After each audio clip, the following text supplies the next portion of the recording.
What's up, everybody? It's the Tebits back with some more Star Wars The Old Republic. So I know it's been a while since my last recording with Farsear, and today we're going to go ahead and take the next step in his journey. We're coming up to the end. We've still got one planet to go through, but right now we've got a side mission. Another one of the Jedi that was on the strike mission that we undertook to attack the Sith Emperor's citadel that was in orbit over Dromund Kaas has resurfaced. He was captured along with us at the same time. He was put under the same kind of mind control, and unlike us, was unable to break out. He is now attacking a Republic warship. We are going to actually try and stop him. So let's go ahead and jump on in. And before we go on to actually try and stop Warren Sedoru, who was the Jedi that was helping us on the planet Balmorra.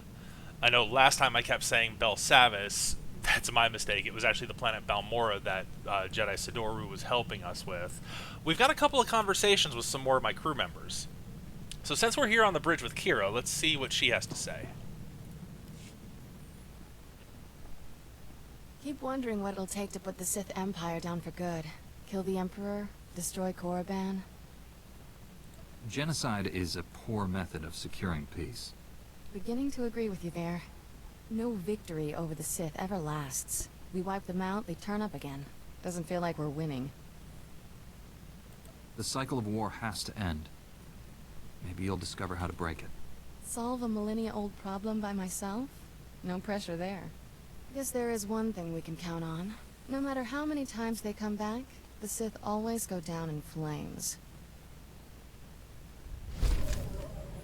She's not quite wrong. The Sith have a way of fighting amongst themselves to the point where they really struggle to make any permanent kind of gains.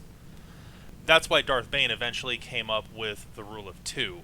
Basically, there were only two Sith, one to hold the power, one to covet it, and it kept them from really kind of destroying themselves. Yes, there was knowledge that was lost over the years after his installation of the rule of two, but it allowed them to keep going in a way that multiple Sith wouldn't have been able to. Next up, we've got Sergeant Rusk. My old squad mates were good soldiers when I knew them. Still can't believe how they ended up. If I hadn't been reassigned after that first mission, I might have been one of them. Are you wishing you'd stayed with them? I either would have had to kill them or join them. Either way, it would have ended my career as a soldier. It's a far greater honor to be assigned to your squad, Master Jedi. I look forward to the day we face the Emperor together. So in our last conversation with Rusk, he found out that his first squad mates had all been arrested for war crimes. So he's kind of a little bit shaken by that, but his determination to stick with us is what's keeping him going. I've been analyzing your battle tactics, Master Jedi. I hope you don't mind. I believe I've found a way to increase my own combat efficiency by another 25.4%. I'm happy to provide a good example for you, Sergeant. It's an honor to serve with you, Master Jedi. May I suggest we return to the field? I'd like to test these new tactics. Rusk is in a bit of a talkative mood today. Permission to speak freely, Master Jedi. You've never needed permission to speak your mind before, Rusk. What I'm about to say, Master Jedi, you might construe as critical. I had some concerns when I was first assigned to your squad.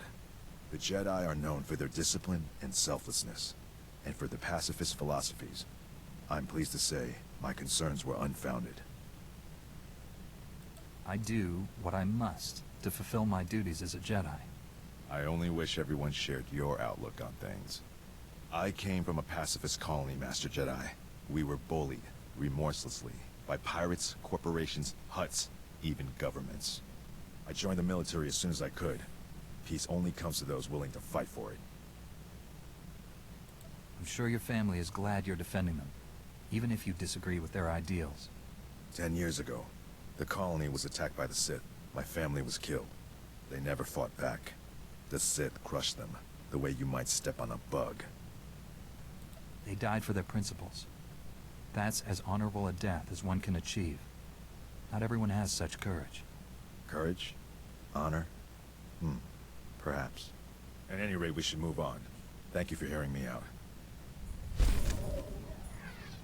So Rusk has a bit of a personality dichotomy with him. There are some aspects that he likes kind of listening to him and being a little bit more open. There's other times where he actually prefers us to be a bit more aggressive. You saw that I lost some approval with him in one part of that conversation when I told him that I do what I must to uphold the ideals of the Jedi, but when I was actually giving more of a pacifistic answer to what his family did, he seemed okay with it.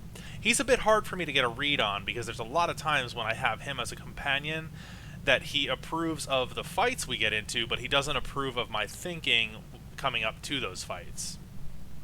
I do like his character, though. Looks like Doc wants to talk to us, too. It shouldn't be this hard to find a terrible disease I can cure. All the good ones are taken. All that's left are embarrassing things like Both and nether rot or diseases that'll take decades to treat. I don't have that kind of time. There's bound to be something you can cure. Does it have to be a major disease? There are plenty of uncommon ones. You don't understand how medicine works. If no one knows it's a disease, they don't care if you cure it. This won't keep me down. I'll cure an important disease even if I have to create it myself. Say, that's not a bad idea. The galaxy doesn't need any new diseases, Doc. What's the harm? I'd cure it right away. I'm glad you stopped by, but old Doc has thinking to do. You should go meditate. Clean your lightsaber, whatever. Doc's a bit of a glory hound. We've seen that before. Old Doc's luck is finally turning around.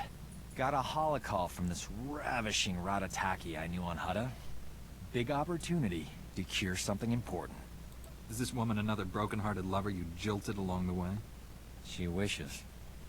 We were like two ships, passing in the hyperlanes. Never thought I'd hear from her again. My friend's old employer is a Hutt cartel boss named Nemro. He's infected with an incurable disease. It's eating him alive. Literally. No one's ever cured what Nemro has. He'll pay top credits to any doctor who can save his life. This is my big chance. Do you actually have a plan to fight this disease? Turns out, I studied this disease back in medical school. There's an experimental treatment no one's ever been able to try. It's too risky. I figure if there's a safe place to work with toxic chemicals, it's a Jedi starship. I know you don't mind. What exactly are you planning to bring on my ship? The main ingredients are cyanogen, silicate, ardanium, and accelerate. But don't worry, I'm already mixing the solution and we're all still alive.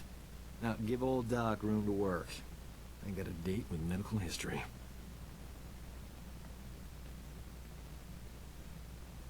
The treatment formula's ready. Good thing. Nemro's half the Hutt he used to be. My friend's on her way to help. How's my hair? These clothes fit all right? Old Doc's gotta look his best for the historical record. I'm sure your old flame will be impressed. Why is she coming here? Hutt politics. It's complicated. When I save Nemro's life, the hollow journalists will be all over me. Oh, here she comes. Look at you, gorgeous. Love the new tattoo, huh? Nice gun. Let's get this over with. I don't enjoy playing hostage. Not for you, anyway. I need to make sure Nemro doesn't try to keep me all to himself after I cure him. Hutts occasionally confuse gratitude with kidnapping. Nemro's got a soft spot for my friend. I'm paying her to stay here as my hostage while I fly to Hutta. Brilliant, huh? I had a feeling that it was going to be Callio. Callio, if you've watched my Sith Empire Sunday series, sometimes you'll see Callio as the companion to Alcindra, my Imperial agent. You actually meet her on Hutta, which is the starter planet for the Imperial agent, and you're actually working for Nemro. So it was a nice little way to tie in some of the characters here. So Nemro's got a soft spot for my friend. I'm paying her to stay here as my hostage while I fly to Hutta. Brilliant, huh? What's the going rate for a professional hostage? She charges by the minute. Worth every credit. Sit tight while I take care of business. I'll be back in no time. Nemro will be healthy as a rancor in a meat factory. Or my name isn't Doc. Jedi standards must be slipping if a worm like Doc qualifies as an ally.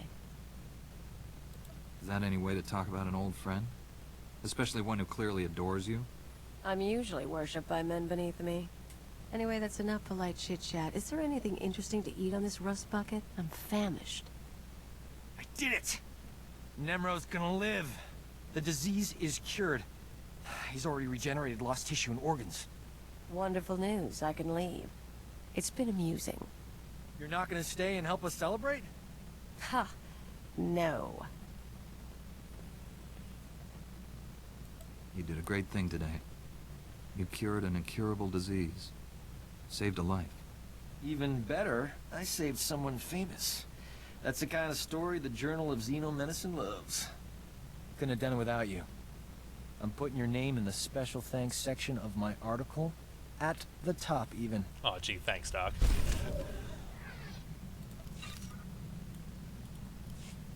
This is the worst day of my life. Some idiot bounty hunter killed Nemro the Hutt before the Journal of Xenomedicine could examine him. They can't verify my treatment worked because Nemro's a big messy puddle of goo. There's no proof I saved him. I know how hard you worked to develop that cure. The average Hutt lifespan is 1,000 years. Nemro was only 600. Stupid bounty hunter. My only hope is someone else coming down with the disease so I can cure it again. I'm not holding my breath. The disease is rare. It could be years, decades before I get another shot at it. I know how your mind works. Don't even think about infecting someone with that terrible disease. I'm not a monster. It would be a mild strain. You know what? The Journal of Xenomedicine can take a flying leap into a black hole. I'm starting my own blasted journal. I've had enough medical adventures these past few years to fill a library. And I'm telling people all about them. Good. Your knowledge will make the galaxy a better place. And if I get moderately famous in the process, that's all right too. Publishing a HoloNet journal won't be easy. I'm gonna need recorders, edit droids, and a good S-thread broadcaster. That's some serious scratch. I'll have to start charging for my services. You understand. I'm willing to invest in a worthy venture. I'll only need a couple of million credits to get started. Oh, jeez. See what you can do. Wow, that's a lot more money than I thought you were going to ask for, Doc. Shouldn't be surprised, though. Again, Doc is a bit of a glory hound. He's really in a lot of situations for himself. He's got an altruistic side, but it's kind of buried under the callous kind of scoundrel. All right, what do you have for us today, Lord Scourge? It has been enlightening to spend so much time among you and your Jedi. For 300 years I have spoken to no one but Sith, and they do not change. They are the same on Korriban now as in my childhood. The same tricks, the same fights, the same groveling and mind control. Was that almost a compliment? I am only surprised that I have learned the most of the Force from a Jedi. Revan taught me to be effective when I became the Emperor's wrath. And now I have learned as much from you. You have opened my eyes as well. And here I thought you weren't listening.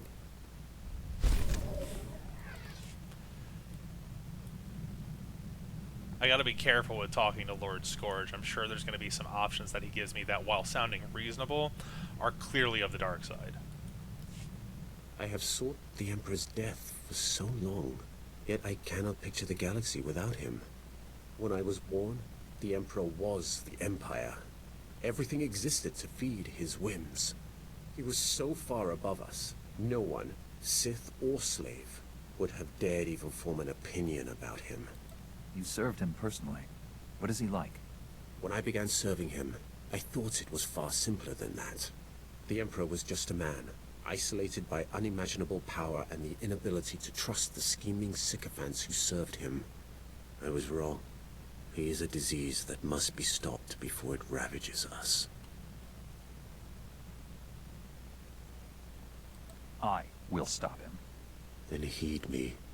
Immortality comes at a terrible price. Taste, smell, touch, color, emotion.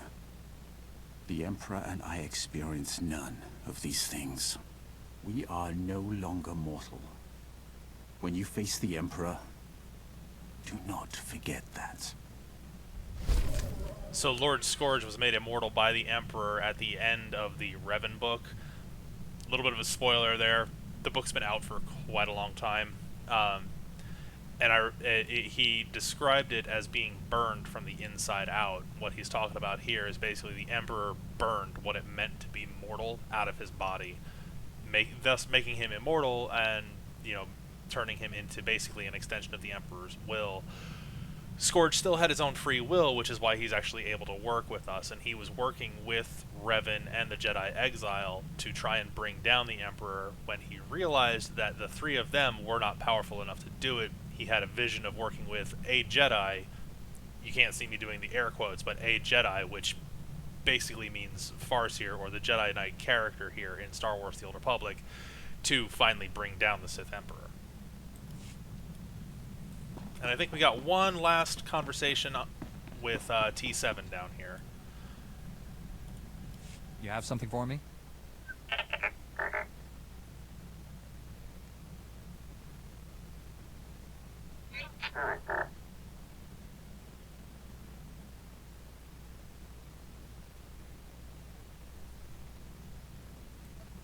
If the Senator is being set up, I don't want to ruin her reputation.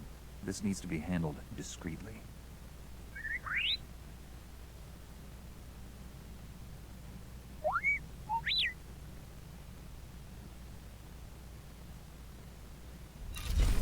T7 is trying to track down what happened to his former master. His master was a slaver who was actually kind of turned around and away from that line of work by one of the other Jedi Masters. I can't remember exactly his name right now. It's been a while since we've talked to T7. But he was one of the main heads of the Jedi Order before the fall of Coruscant. And T7 is trying to track down what happened to his former master.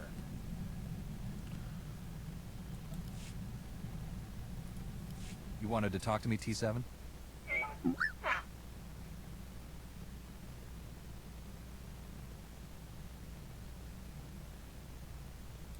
You can't trust the person closest to you. Who can you trust?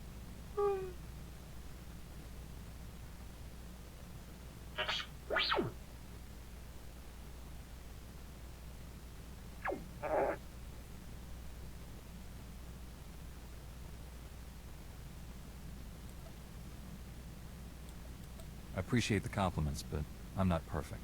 Believing I am is the first step towards the dark side. I'm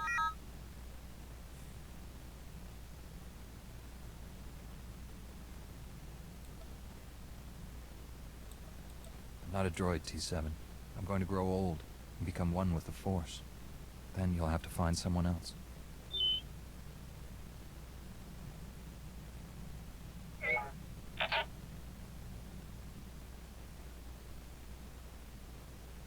It's good to know my legacy will live on after I'm gone.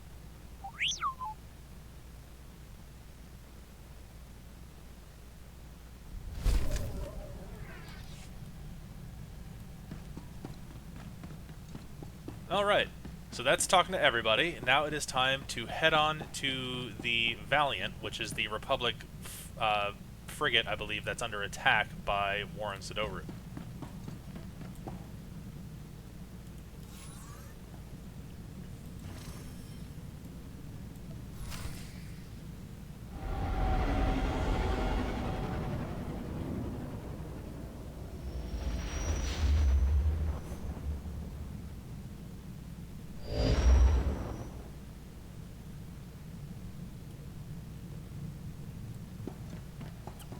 Now that we're here, let's go ahead and exit the ship.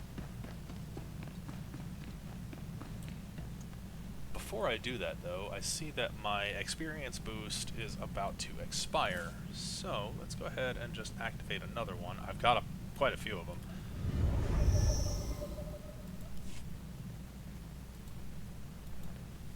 Did not mean to hit that.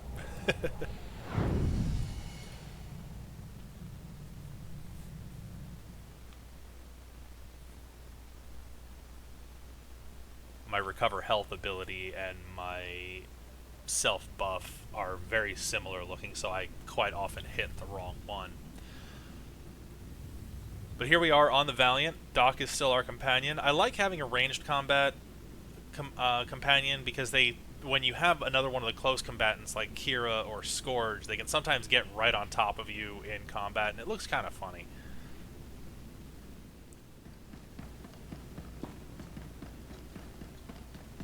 Now, I am wondering how overrun by Imperials this ship may be.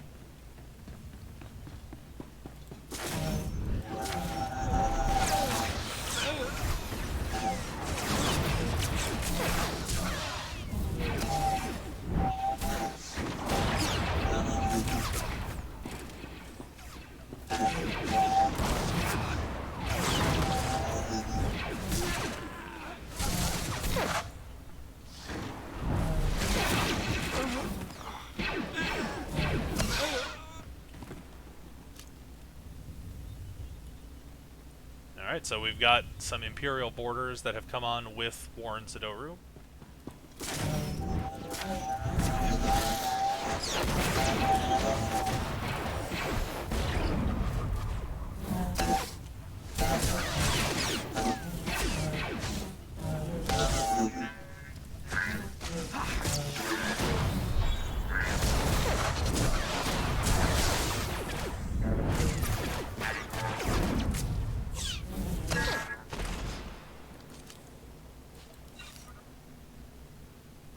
You know, there is one thing that I keep forgetting to check, and I've got probably some abilities. Nope, not my abilities.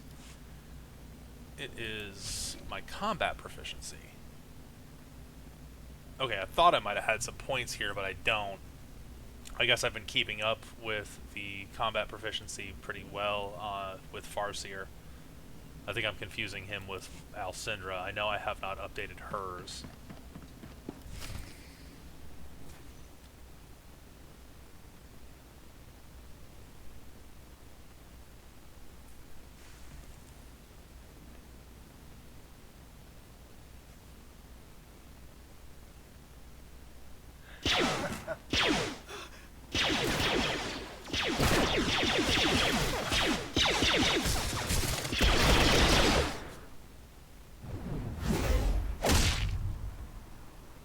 Another step, and the Admiral dies. What happens to me doesn't matter. He's going to destroy us all. Kill him! No one else needs to die. Talk to me, Warren. No. Don't let him get inside your head. He did something to my mind. Made me reveal the security codes for our entire fleet. This flagship belongs to the Empire. Stay, and the Admiral's blood will be on your hands. This isn't you, Warren. The Emperor is controlling you, but you can push him out. Focus. No. No more pretending to be something I'm not. I'm finally free. Youth won't save you. My master gave me all the strength I need to finish this. The fight with Warren was inevitable.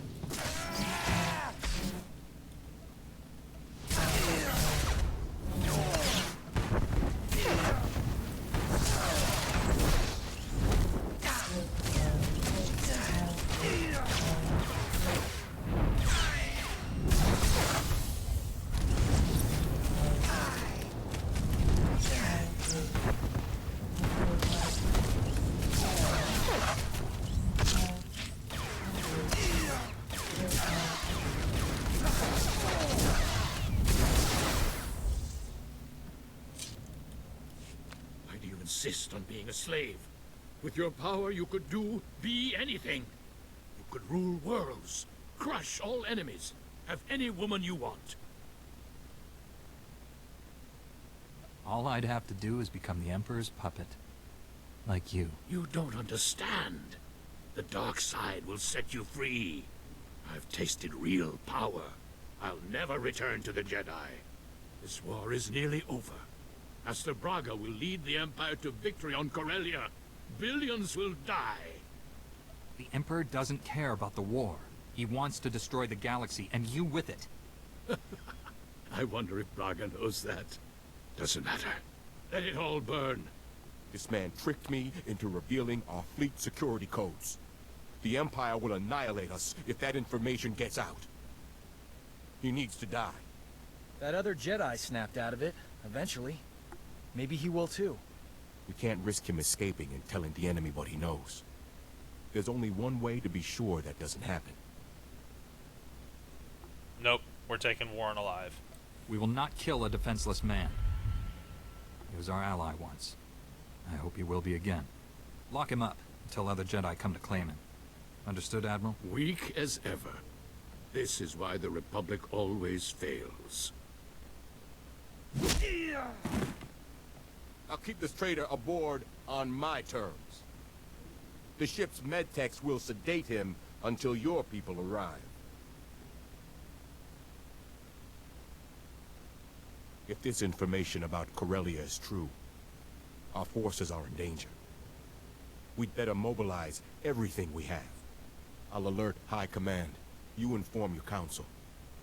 Good luck. Well, now we know what happened to Master Braga. He's the one that's actually on Corellia. So let's head back to the ship and inform Master Satele about the latest developments.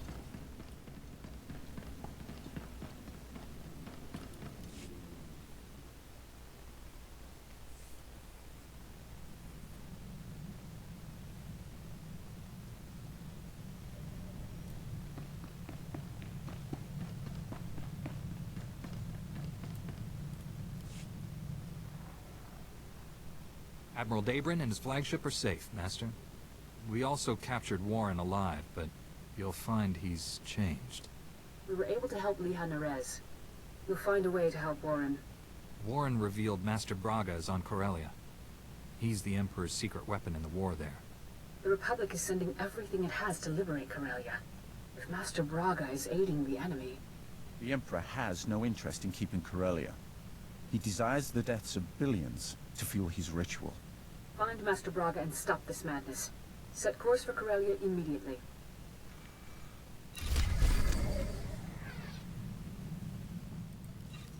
Okay, so we've got our next destination. It is the planet Corellia.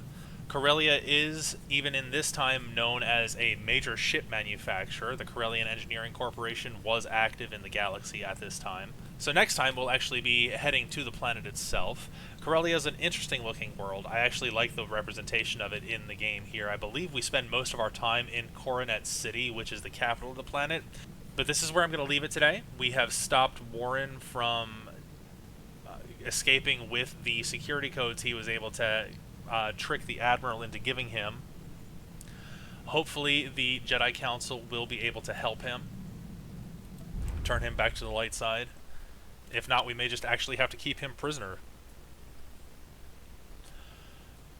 So join me next time, where we will be heading to Corellia to finish up the main part of the story quest there, and then from there we will finally be ready to face Emperor Vitiate. I'm hoping everybody has enjoyed this series so far. This has been one of my favorite storylines, and I'm really looking forward to seeing how it comes to a head at the end. I don't know if we will actually be made a Jedi Master and a member of the Council. I don't know if we'll be sent off to continue fighting the war. I've never completed the Jedi Knight storyline, so I'm seeing this for the very first time myself. But anyway, I hope everybody enjoyed the video today. If you did, go ahead and hit that like button for me. You can leave a comment if you want. I'd love to hear some feedback. Feel free to subscribe. I do a couple of videos each week. I know I've been kind of hit or miss with it lately. I'm trying to get some free time after my work day to get back into recording more during the week. I do enjoy doing the videos. I want to keep doing them. It's why I'm making time on the weekends to actually keep recording. I'll be back tomorrow with another installment of Sith Empire Sunday. We'll be taking one of my Sith Empire characters in through either some flashpoints or a weekly event, whatever that may be. So stick around. There's much more to come. We'll be going on to Alcindra and the Imperial Agent story after we finish up with Farsear and the Jedi Knight. I'm looking forward to picking that up from there. I did skip over the starter planet with her. We may go back with another agent just to see the basis of the story and meet the first companion, Callio, who you actually saw in this episode. That Callio is one of the agent's companions. She's kind of funny. I like Callio. She's got a snarky sense of humor. But that'll be for a little bit later. We've probably got about another couple of episodes here with Farsear, probably another 4, maybe 5 on Corellia, and then 1 or 2 as our final confrontation with the Emperor. So stick around, and until next time, everybody, may the Force be with you.